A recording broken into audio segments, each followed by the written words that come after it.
కూడా రాకుండా మిమ్మల్ని తుడిచి పడేస్తారు ప్రజలు రైట్ చూసుకుంటూ. రైట్ మనోజ గారు, లక్ష్మణ్ గారు, మొత్తం మీద ఏదైతే ఇప్పుడు గడిచిన 17 నెలల నుంచి చూస్తే ఏదైతే 3 నెలల లోపల తెలంగాణ రాష్ట్రం లోపల స్థానిక సంస్థల ఎలక్షన్స్కు పోతే గనక ఈ ఎఫెక్ట్ అనేది ఈ 3 పార్టీల మీద పడనుందా? 2028 స్థానిక ఎలక్షన్లకు సంబంధించి, ఈ స్థానిక ఎలక్షన్లకు సంబంధించి ఈ 28 ఏదైతే ఎమ్మెల్యే ఎలక్షన్ల పైన పడనుందంటారా ఈ ఎఫెక్ట్?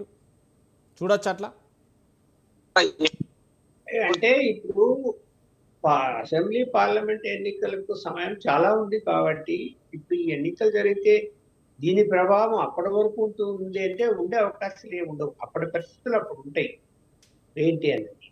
ఇప్పుడు ఇమీడియట్ గా ఎన్నికలు ఏంటి, ఇప్పుడు వీటి తర్వాత మళ్ళీ మున్సిపల్ ఎలక్షన్ జరగాలి, అలాగే జిల్లా పరిషత్ ఎన్నికలు, మండల పరిషత్ ఎన్నికలు జరగాలి. వాటి మీద కొంత ప్రభావం ఉంటుంది. అదే అదే ఎస్, ఒకదాని తర్వాత ఒకటి. ఎందుకంటే స్థానిక సంస్థలలో ఇవి అయిపోయినాక కదా మళ్ళీ మున్సిపాలిటీ అయిపోయినాక జిల్లా స్థాయి అయిపోయినాక మండల స్థాయి, ఇవన్నీ కూడా చేస్తే ఒకవేళ కనుక మళ్ళీ నియోజకవర్గ ఎలక్షన్లు 2028లో స్టార్ట్ అవుతాయి కాబట్టి దాని మీద ఎఫెక్ట్ పడనుందా? అది ఇప్పుడు ఎన్నికల ప్రభావం అన్నది మళ్ళీ జరిగేటువంటి మండల జిల్లా పరిస్థితి వాటి మీద పడుతుంది. ఎందుకంటే ఎన్ని గ్రామాలకు సంబంధించి ఏంటివి కదా, మున్సిపాలిటీలు అంటే పట్టణాలకు సంబంధించి, ఇవి గ్రామ పంచాయతీల ఎన్నికలంతా గ్రామాలకు సంబంధించి, వాటికి సంబంధించి మండల ఎలక్షన్స్, జిల్లా పరిషత్ ఎన్నికలు, గ్రామ పంచాయతీల ఎఫెక్ట్ వాటి మీద పడకుండా ఎలా ఉంటుంది? మెజారిటీ స్థానాలు ఎవరు గెలుచుకోగలుగుతారో రేపొద్దున వాళ్ళు అడ్వాంటేజ్ తీసుకుంటారు. మామూలుగా అయితే సహజంగా లోకల్ బాడీ ఎన్నికలు అంటే అధికార పార్టీకి అనుకూలంగా వాతావరణం ఉంటుంది. ఎందుకు అధికార పార్టీకి అనుకూలంగా మనము ఉండకపోతే నిధులు రావనో అభివృద్ధి జరగదనో ఆలోచిస్తారు. ఇది పార్టీలకు అతీతంగా జరుగుతుంది కాబట్టి అలాంటి ఆలోచన చేస్తారు.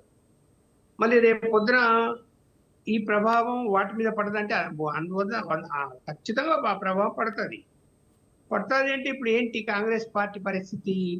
ఇందాక నేను చెప్పాను ఎంతవరకు యూనిటీగా ఉండి సాధించుకోగలుగుతారు అని. రెండోది బీఆర్ఎస్ పార్టీలో కూడా ఇవాళ కవిత ఒక దుకాణం పెట్టడం వలన ఆమె కొంత ఆమె మరి గ్రూపు తయారు చేస్తున్నది. తను ఏదో స్వచ్ఛంద సంస్థ ద్వారా నేను రాష్ట్రం మీద పోరాడతా అంటే అభివృద్ధి మీద పోరాడతాను, ప్రజల సమస్యలు పట్టించుకుంటా అని. రేపు పొద్దున ఆమె కూడా అక్కడ బీఆర్ఎస్ పార్టీ అభ్యర్థి ఉన్నా కూడా ఆమె తరపున ఇంకొకరు నిలబడ్డారు. అప్పుడు పరిస్థితి ఏంటి?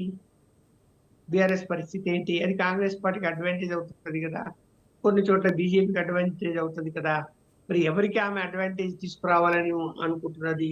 పోనీ ఈలోగా ఏమైనా కుటుంబం సమస్య పరిష్కారం అయిపోతుందా వాళ్ళ మధ్య అంటే చూడాలి ఏం జరుగుతుందో. ఇంత తక్కువ కాలంలో ఏం చేస్తారో చూడాలి. వీరేంద్ర బాబు గారు,